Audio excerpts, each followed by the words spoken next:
Уулзалтын эхэнд 100 мод хотын андууд худалдааны төвөөр орж бодит байдалтай танилцж худалдаа эрхлэгчидтэй ярилцлаа. Тус төвийн худалдаа эрхлэгчид сүүлийн жилүүдэд иргэдийн амьдрал эрс доройтсон, худалдаа авах чадвар муудаж, орлогын түвшин 40-50% буурсан, ихэвчлэн зээлэр бараагаа зарж байгаа гэх мэт тулгамдаад байгаа асуудлуудаа илэн далангүйгээр тойргийнхоо гишүүдэд дулгаж байна.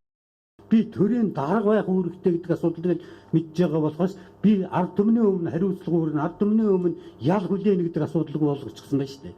Ер нь Монгол улсад энэ дээр дургүй хариуцлага гэдэг чинь сулраа явчихлаа шүү дээ. Хэн юу хийх юм бэ? Яаж хийвэ гэдэг дүгнэлт. Ерөөсөө ажил урсгалаараа яваад байдаг. Үнэхээр манай Монголын ард түмэн буруу улс төрийн хүчнийг төрийн долгойд сонгуул яаж балардгийг одоо ийм гайвалгийг бид амсч байна л да.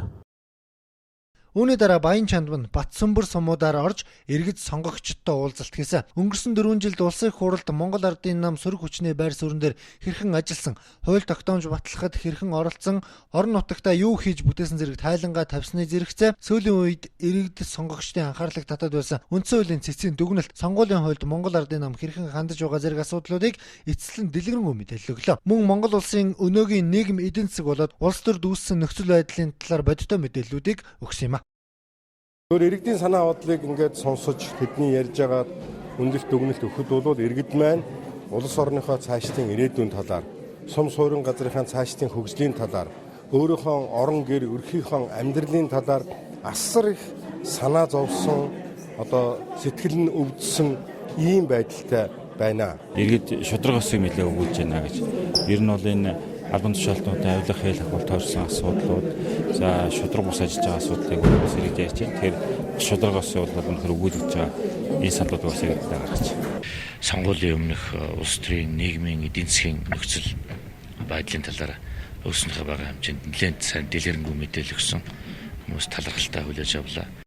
Иргэдийн зүгээс сонирхсан асуултуудаа хариулт авч орон нутагт тулгамдаад байгаа асуудлуудыг төрийн түвшинд уламжилж байлаа. Гишүүдээс хөрөнгө санхүү тусламж гэхээсээ илүүтэйгээр өрхийн үйлдвэрлэл аж ахуйг дэмжсэн хууль тогтоомж гарган дэмжиж өгөхийг хүсэж байсан юм. Мөн эх 4 жилийн мөрийн хөтөлбөрийн талаар маш ихээр сонирхож байлаа. Гишүүдийн зүгээс сонгуулийн тухай хуульд зааснаар иргэдэд мөрийн хөтөлбөрийн тухай ярих хуулийн хугацаа эхлэегүй гэдэг шалтгаанаар тодорхой хариулт өгөх боломжийг өгсөн.